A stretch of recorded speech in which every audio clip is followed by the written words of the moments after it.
Welcome to part 2 of the video. So in the first half of the example, we did some calculations. We looked at the correlation between what people thought about the old can and would buy the old can versus the new can.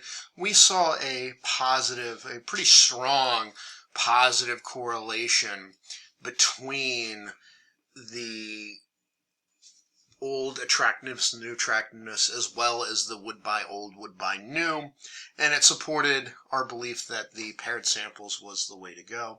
And then we looked at the histograms of the difference between the old and the new, where new is positive, old is negative.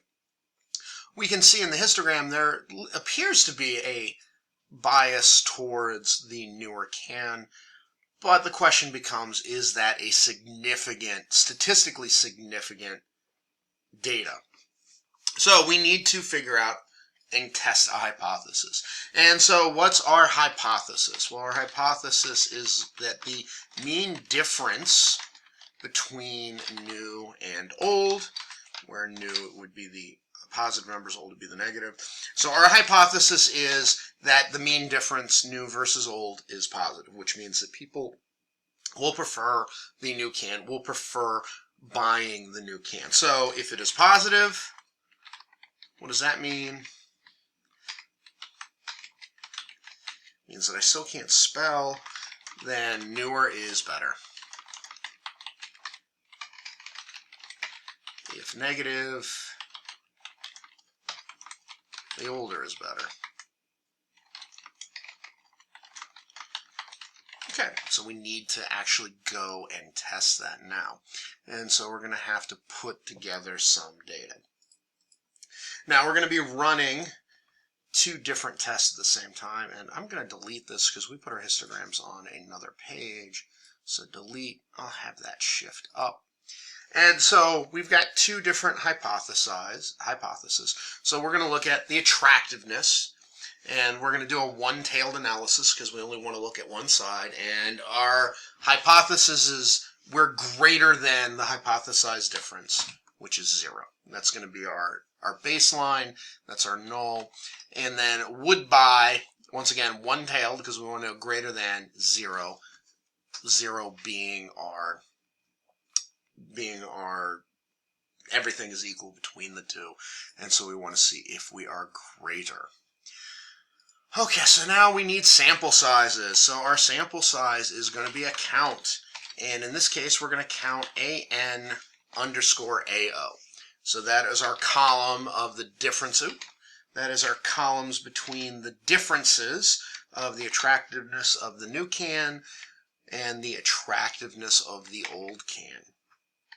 And our sample mean difference, well, that's just going to be our average. That's our mean.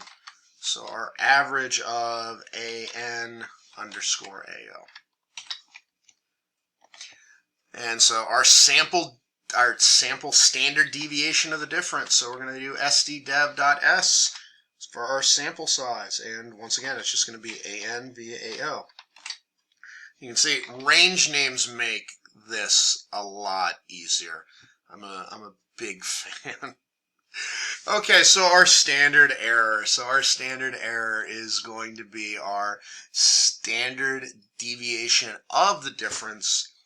And then what do? We divide that by the square root of our sample size. And so we have a standard error of 1.01.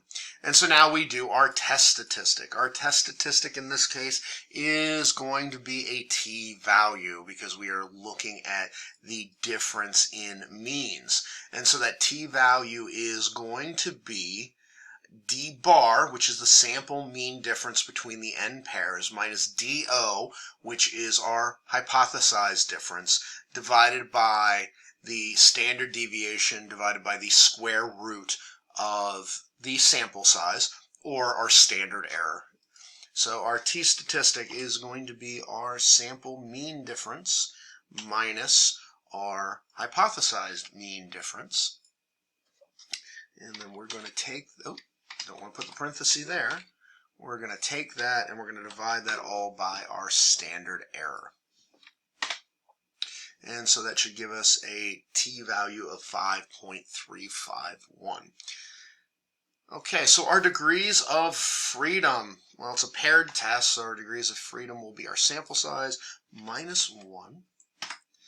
And so now we're going to calculate out our p-value. So we're using a t-test because we use our t-value. And it's a one-tailed, so we're going to do the t-distribution. We are going to look at the right tail of everything.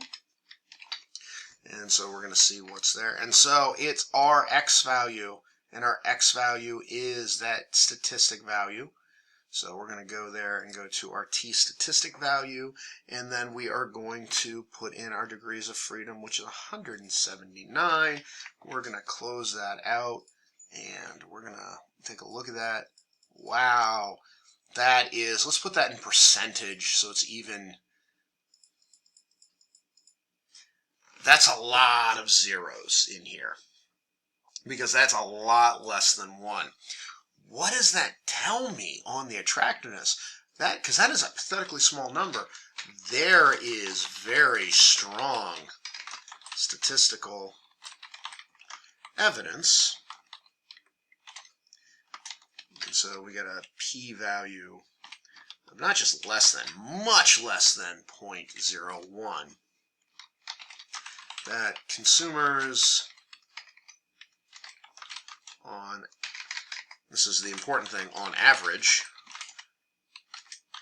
rate the attractiveness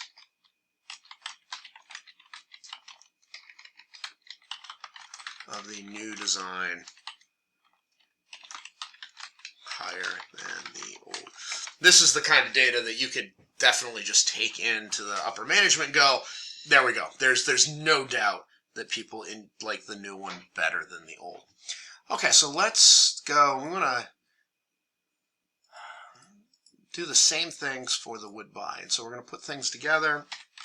You can't drag this one over. So we're going to count the WBN minus WBO. Sample mean difference. So that's going to be our average of WBN minus WBO, tab, close that off. Standard deviation is going to be stdev.s for our sample size of WBN minus WBO. And then we get into our standard error. So our standard error is going to be the standard deviation divided by, and in fact this one, we should just be able to drag this one and this one up. This one, and this one. We're going to be able to take, we should be able to take all of these and drag them over. So let's find out. Let's make sure that everything works out. 0.1, that's good. 479, yeah. And so once again, we did the t-distribution, and it's the same thing because we're wanting to do it the right-tailed. 0.00030 Okay. And so just once again, p-value of 0.01 is a 1%. So we're well lower than those. What does this tell me? This there is very strong statistical. We're going to cheat statistical evidence. The p-value is much less than 0.01. That on average, the customers on average rate their, not really the attractiveness, their willingness to buy the new design higher than the old.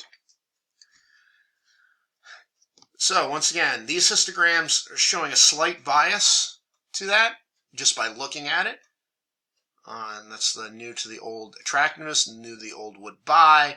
This tells us that there is statistical evidence within the 1% confidence interval that people would prefer the new can. Once again, this is something you would take to management and go, here we go. This is why we're going to do it, because the numbers say that everybody's on board with that. And that is it. If there are any questions, please let me know. Otherwise, I will see you in the next video.